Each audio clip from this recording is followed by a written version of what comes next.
이번 달 카드값 중 남의 시선 때문에 나간 돈이 얼마인지 아십니까? 많은 분들이 모릅니다. 그래서 늙어서 가난해집니다. 오늘 그 보이지 않는 구멍 7가지를 정확히 막겠습니다. 여러분, 솔직히 말씀드립니다.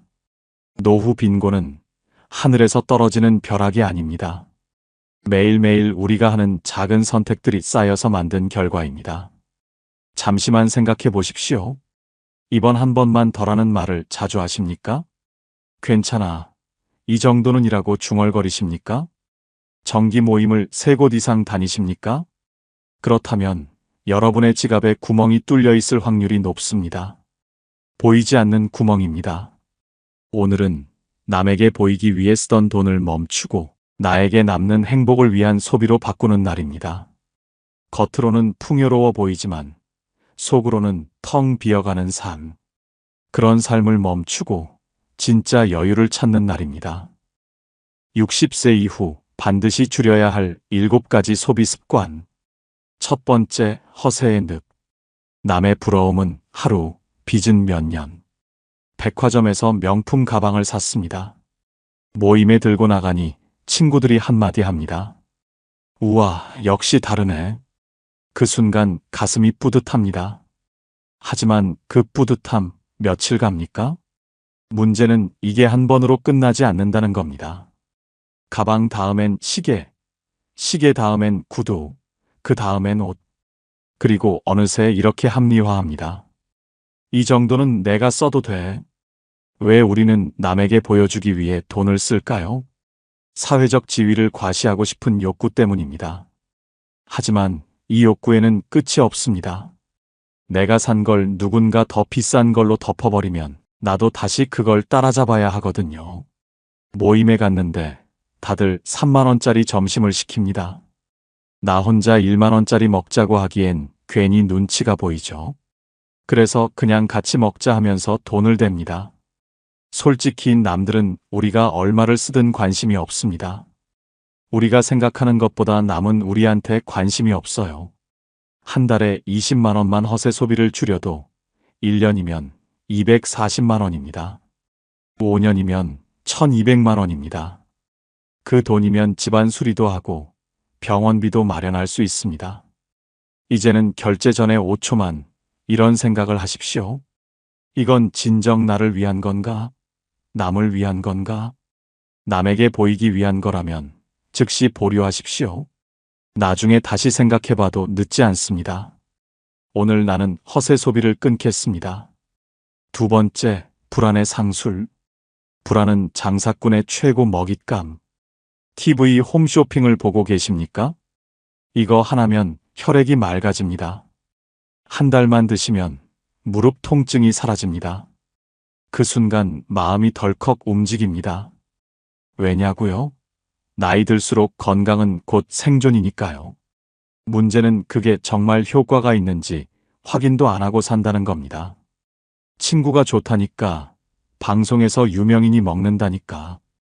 심지어 원래 50만원인데 오늘만 29만 9천원이라는 말에 그냥 결제해버립니다. 사람은 건강에 관한 불안이 높을수록 구체적인 근거 없이도 구매 결정을 2배 더 빨리 내린다고 합니다. 불안한 마음이 이성보다 앞서는 거죠. 한 분이 200만원짜리 의료기기를 샀는데 집에 가서 열어보니 플라스틱과 전선 덩어리였습니다. 그래도 반품 안 하고 그냥 두셨대요. 혹시라도 효과가 있을까봐. 이게 바로 건강 불안형 소비의 덫입니다. 건강이라는 단어에 지갑을 열기 전 최소 하루는 생각하십시오. 그리고 이 2가지를 꼭 확인하십시오. 첫째, 성분이나 원리가 과학적으로 검증되었는가? 둘째, 믿을 만한 기관에서 효과를 인정했는가? 무엇보다 병원 상담을 우선하십시오. 더 이상 시니어층을 타깃으로 한 불안 상술에 속지 마십시오. 세 번째, 인심의 무게. 관계 유지 욕구가 지갑을 마비시킨다. 명절, 생일, 결혼식, 장례식. 살다 보면 챙길 일이 참 많습니다. 그런데 어느 순간 봉투에 넣는 금액이 예전보다 커져 있습니다. 이 나이에 너무 적게 넣으면 체면이 안 서지. 내가 좀 더 형편이 괜찮으니까 인심을 써야지. 이런 생각 때문입니다. 처음엔 한 번, 두 번이었는데 매달 크고 작은 경조사가 생깁니다. 그때마다 봉투는 점점 두둑해집니다. 나도 모르게 경조사 일정이 지출 일정이 되어버립니다. 한 분은 1년 동안 경조사로만 500만 원 넘게 썼습니다. 본인은 인심을 썼다고 생각했지만 막상 돌아온 건 그 사람 돈 잘 쓰네라는 말뿐이었죠. 냉정히 생각해 보십시오. 내가 봉투를 조금 덜 넣는다고 해서 정말 관계가 끊어질까요? 오히려 돈으로만 이어진 관계라면 그 관계 자체가 불안한 겁니다. 그 후로 봉투 액수를 절반으로 줄였는데 놀랍게도 연락하는 사람 수는 그대로였습니다. 경조사나 축하금에 대한 나만의 기준선을 정하십시오. 무리하지 않는 선에서 마음만큼만 하십시오. 특히 은퇴 이후에는 무리한 경조사 지출을 반드시 끊으셔야 합니다. 남을 위해 체면 차리다. 정작 나와 내 가족을 위한 노후 자금이 사라집니다. 꼭 필요하다면 이런 문자를 보내십시오. 마음은 크지만 사정을 헤아려 주세요. 네 번째, 끝없는 교체. 하나 바꾸면 줄줄이 바뀐다. 냉장고가 멀쩡합니다. TV도 잘 나옵니다. 소파에 앉으면 푹신하고 식탁도 튼튼합니다. 그런데 어느 날 마트나 가전 매장에 갔다가 혹은 홈쇼핑 화면을 보다가 이런 생각이 듭니다. 이번엔 좀 더 좋은 걸로 바꿀까? 이게 바로 감정 소비의 시작입니다. 문제는 바꾸면 반드시 더 큰 소비가 뒤따른다는 겁니다. 새 소파에 맞춰서 카펫을 바꾸고, 새 냉장고에 맞춰서 주방 수납장을 바꾸고, TV를 바꾸니 거실 분위기에 맞춰 커튼도 바꿉니다. 하나 바꾸면 줄줄이 따라오는 게 소비입니다. 사람이 새로운 물건을 샀을 때 느끼는 만족감이 평균 3개월을 넘지 않는다고 합니다.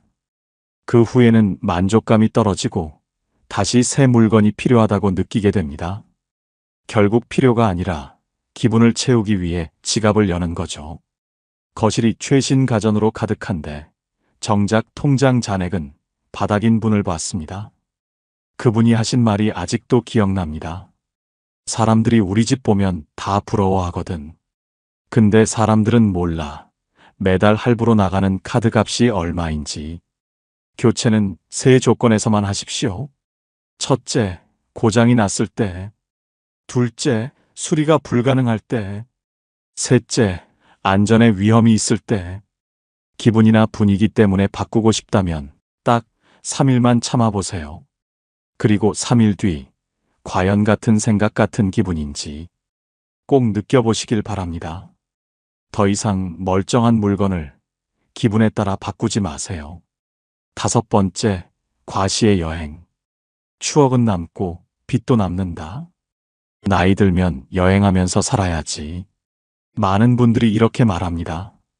친구 따라가는 해외 패키지, 크루즈, 골프 여행. 처음엔 이번 한 번만이라 생각합니다. 그런데 다녀오고 나면 또 계획을 세웁니다. 살아있을 때 즐겨야지라는 명분 아래 카드 할부로 여행을 가고 심지어 적금을 깨기도 합니다. 여행이 행복을 주는 건 맞습니다. 하지만 행복의 크기보다 지출의 크기가 더 커지는 순간, 그건 여행이 아니라 노후 파괴입니다. 여행 지출의 60%는 경험이 아니라 과시에서 비롯된다고 합니다. SNS에 올릴 사진, 친구들에게 할 이야기, 남의 부러움이 절반 이상이라는 거죠. 한 부부가 유럽 3주 여행을 다녀왔습니다. 돌아와서 카드값을 확인했더니 2,200만 원이 찍혀 있었습니다. 그 후 몇 달 동안 그 부부의 대화 주제는 여행의 추억이 아니라 카드값 걱정이었습니다. 여행이 남긴 건 사진첩과 빚뿐이었죠. 더 무서운 건 한 번 이런 여행을 하면 다음 여행의 기준이 점점 높아진다는 겁니다. 꼭 여행을 가신다면 예산을 미리 정하십시오. 총 수입의 몇 %까지만 쓸 것인지, 무료나 저비용 루틴도 포함하십시오. 동네 산책, 공원 나들이, 도서관 방문도 충분히 좋은 여행입니다. 그리고 SNS에 업로드하기 전에 카드값을 먼저 확인하십시오.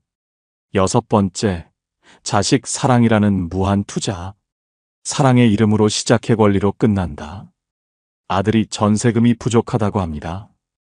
딸이 결혼 준비 비용이 모자란다고 합니다. 손주 학원비가 빠듯하다고 하소연합니다. 그 순간 여러분은 어떻게 하십니까? 우리가 도와줄 수 있을 때 도와줘야지. 이렇게 말하며 지갑을 여십니다. 하지만 한번 열린 지갑은 다시 닫기 어렵습니다. 처음엔 감사하던 자녀들이 점점 당연하게 여기기 시작합니다. 엄마, 그동안도 다 해줬잖아. 이번 한 번만 더. 그 순간 사랑이 부담이 되고 감사는 권리로 바뀝니다. 제가 아는 한 어머니의 이야기입니다. 큰아들 결혼할 때 1억 원을 주었습니다. 전세금도 보태주고 차도 한 대 사줬습니다. 몇 년 뒤 아들이 또 사업 자금을 부탁하러 왔습니다. 거절하자 돌아온 말이 놀라웠습니다. 엄마, 이번 한 번만 더. 나 엄마 아들 아니야? 그 순간 어머니가 느낀 건 서운함이 아니라 허탈함이었습니다. 아, 내가 스스로 이 버릇을 만든 거구나. 만약 꼭 지원을 해야겠다면 반드시 3가지 기준을 정하십시오. 첫째, 얼마까지 액수를 정하십시오. 둘째, 언제까지 기간을 정하십시오. 셋째, 이런 경우에만 용도를 명확히 하십시오. 그리고 가족회의에서 이렇게 말하십시오. 우리가 도울 수 있는 건 여기까지야. 나머지는 너희가 스스로 해결해야 해. 7번째, 보이지 않는 누수. 자동이체가 통장을 조용히 비운다. 매달 자동으로 빠져나가는 돈들이 있습니다. 보험료, 구독료, 회비, 후원금.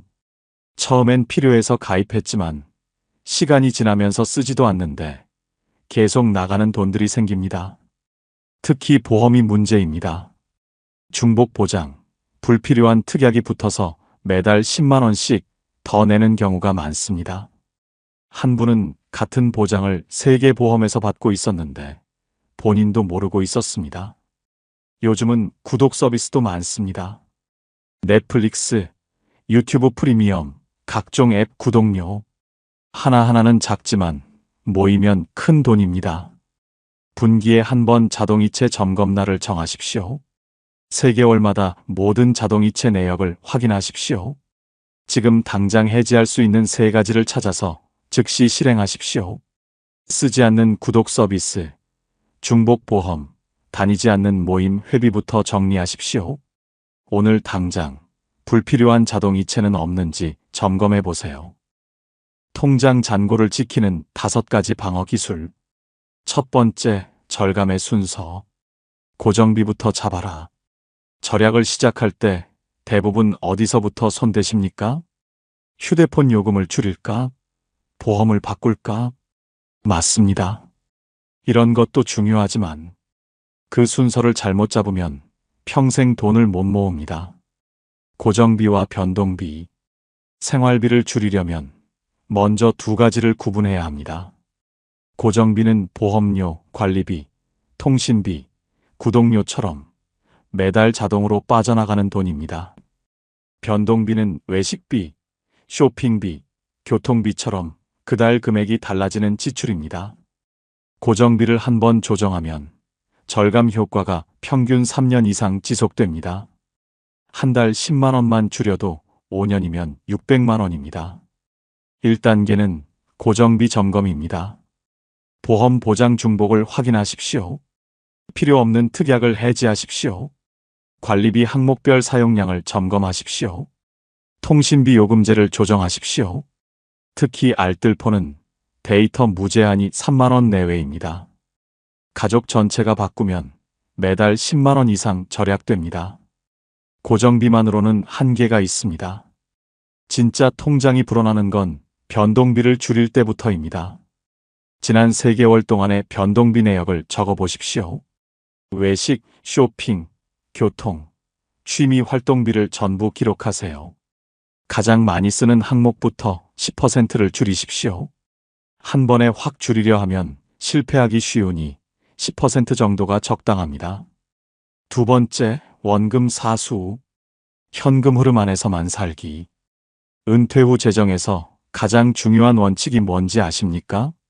바로 저축해둔 예적금 원금을 건드리지 않는 것입니다.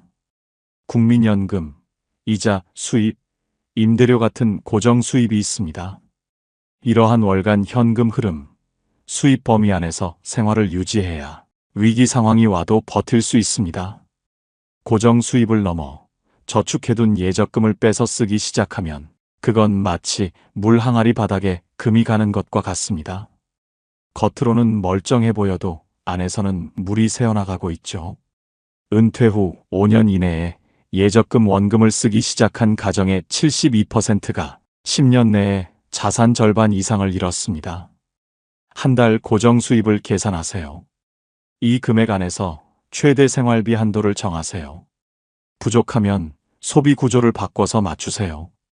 절대 예적금 원금에 손대지 마세요. 원금은 절대 비상금이 아닙니다.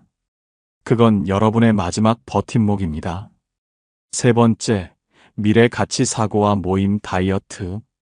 오늘의 100만 원, 내일의 160만 원.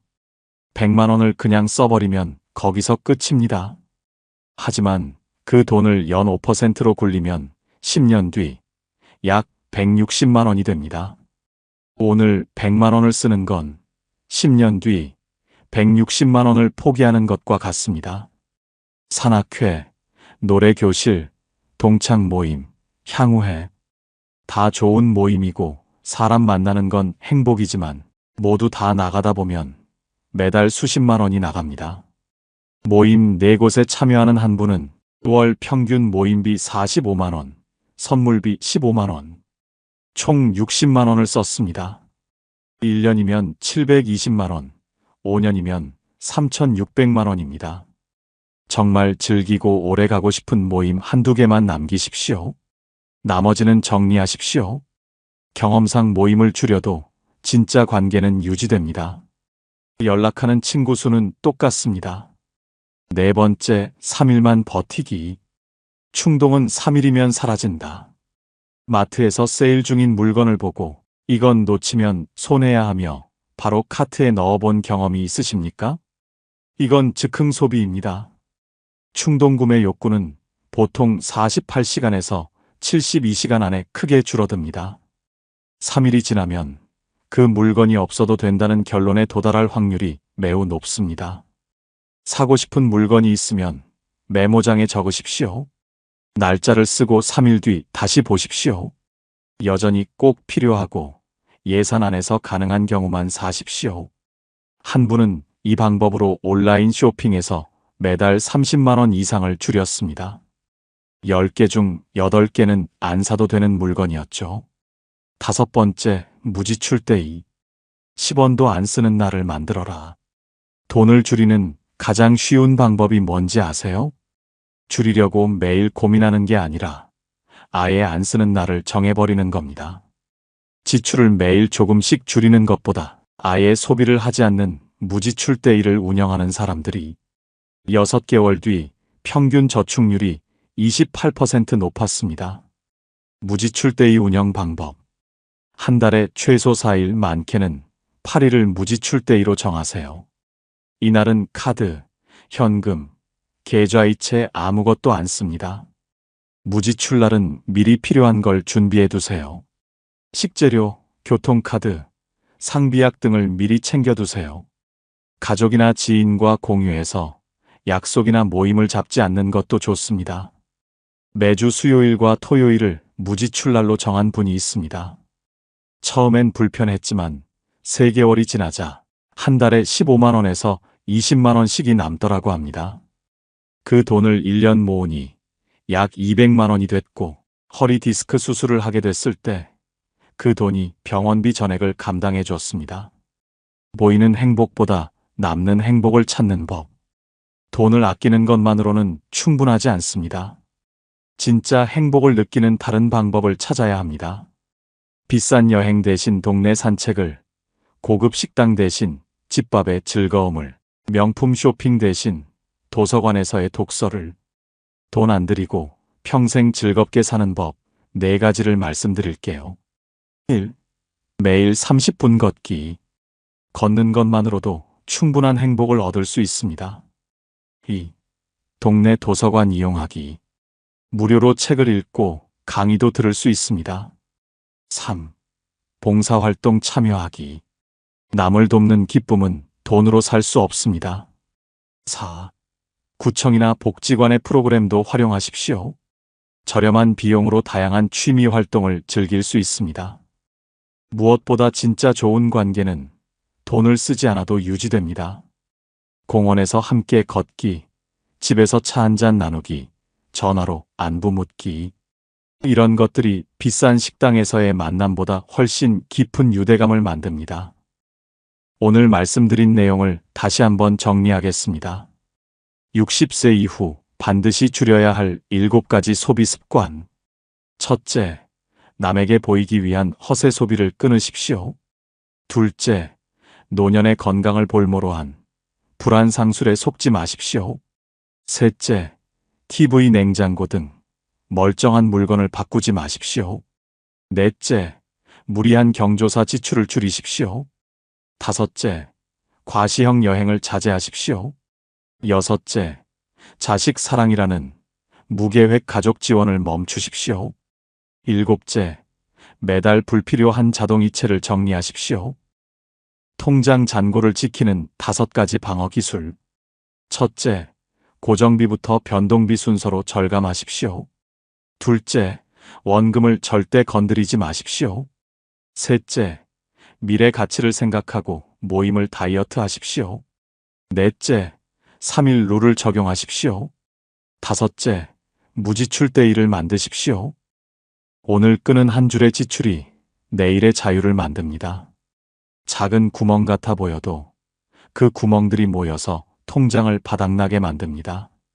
반대로 작은 절약이 모여서 큰 여유를 만듭니다. 지금이 가장 빠른 때입니다. 오늘부터 한 가지씩이라도 실천해 보십시오. 이제는 당신이 선택할 차례입니다. 통장은 한 번에 채워지지 않습니다.